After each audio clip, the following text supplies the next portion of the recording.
Hold on, I'll check.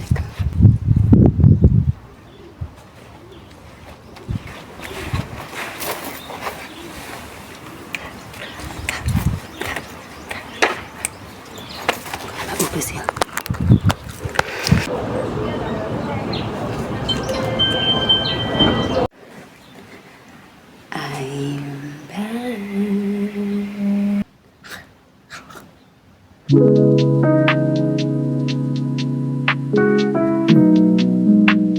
Wait, actually, what I was actually doing, I was watching, obviously I'm like getting through all these series that I'm like, what's going on Netflix. So right now I'm on The Hunting Wives, and I'm also watching Dynasty all at the same time. So like I go on one episode on Hunting Wives, and then I go on is it the Dynasty or Dynasty? Love that show. Yeah, I'm watching a lot of women do their thing, and I'm loving it. I'm here for it. What movie did I watch? I watched The Exorcist Believe because I saw that it was recently added, but I watched it again and I was like, okay, cool. And then I watched The Craft. Okay, I'm continuing with the story because I had to delete a couple of apps as well, but I'm back, and a couple of old videos that I'm not really making use of. But I feel like I was next to Glorilla when her sister was texting her, and her sister was like, girl, cash at me now. And Glorilla was like, I just sent this girl so much money in a month. What's going on? And I feel like the whole thing of like when one person in the family gets successful and then everyone is like quitting their jobs, they're not even trying anymore. And it's like, no, what are you guys waiting for? No, you have to also want your own thing.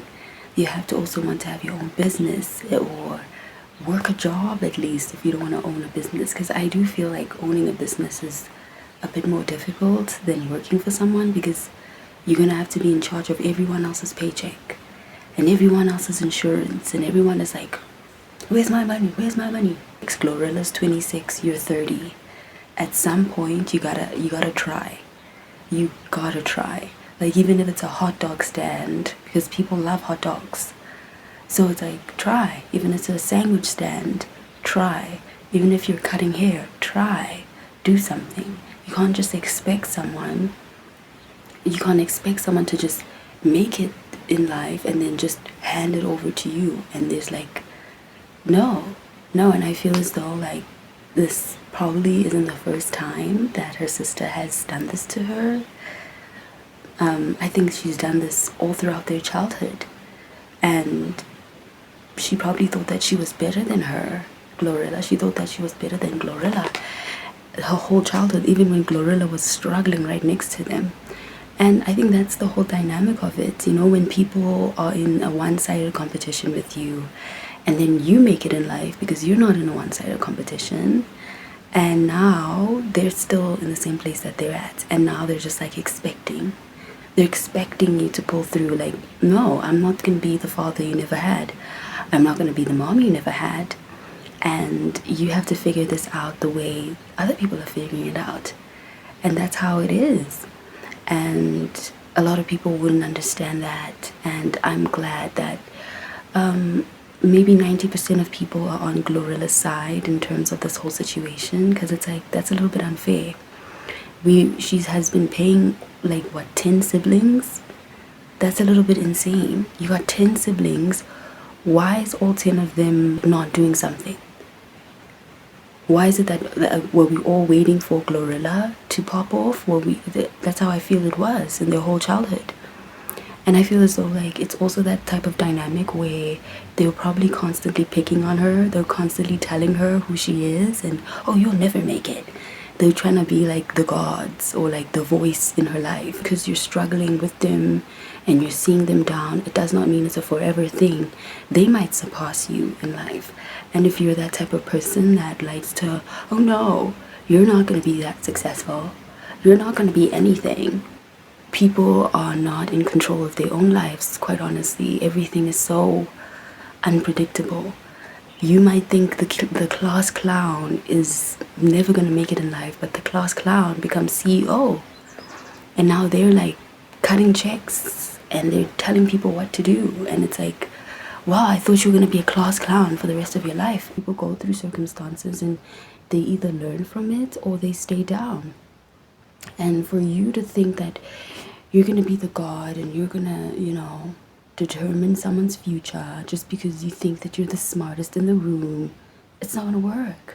It's not going to work, right? It's like that whole thing where they say, tell God your plans and she will laugh.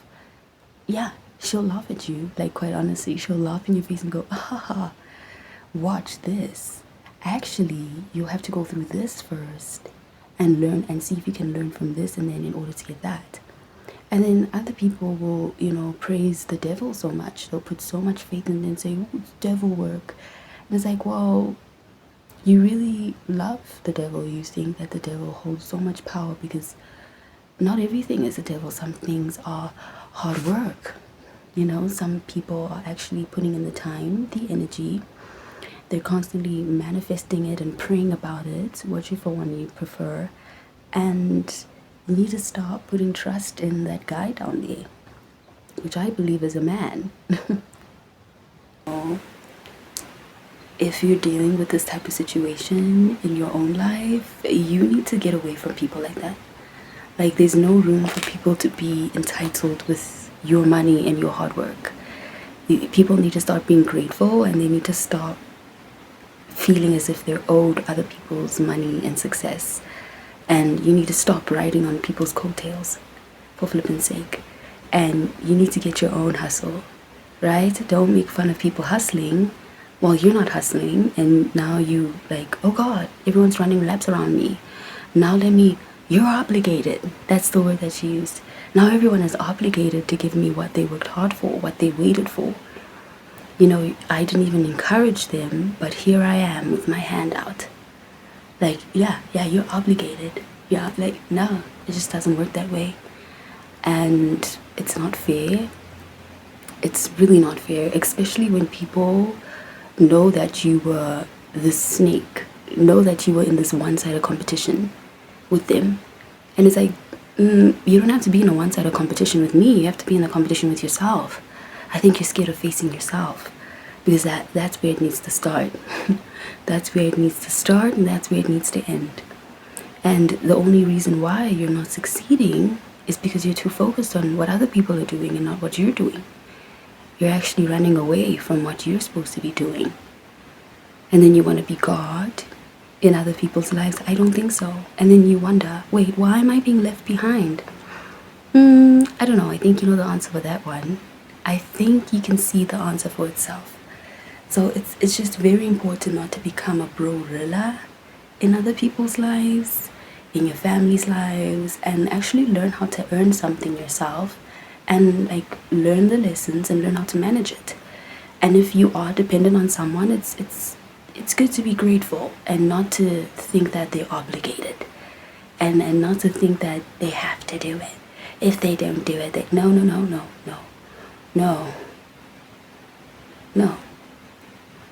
But here we are, we still deal with those type of people in our lives who just sit on their ass and they're waiting for other people to pop off and be successful, and then they'll just come around and be friendly and buddy, and it's like, no, that's not gonna work for me.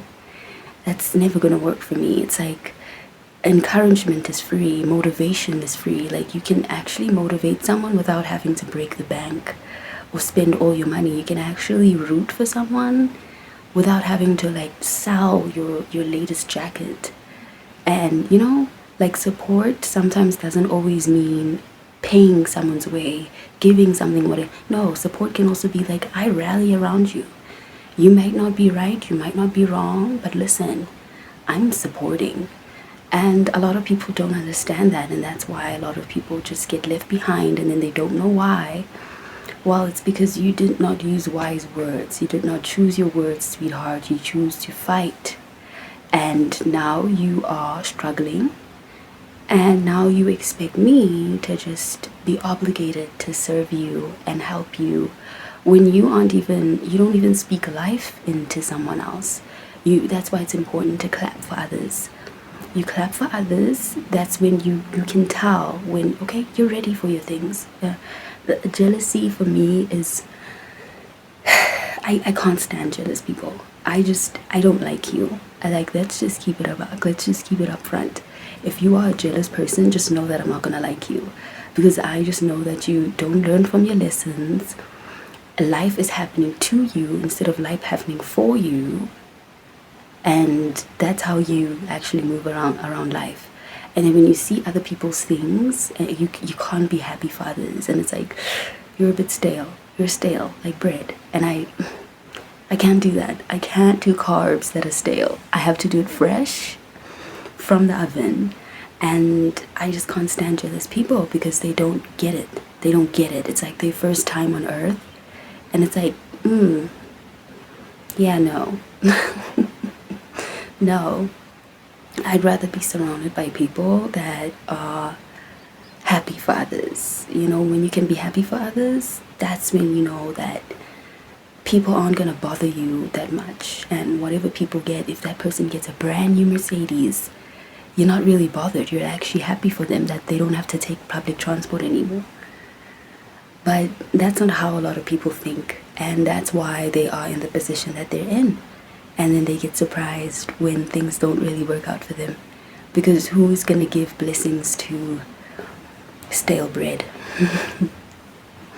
Well, that's my story, and that's my lineup for today. Thank you guys for watching, and I'm gonna go dance a little bit.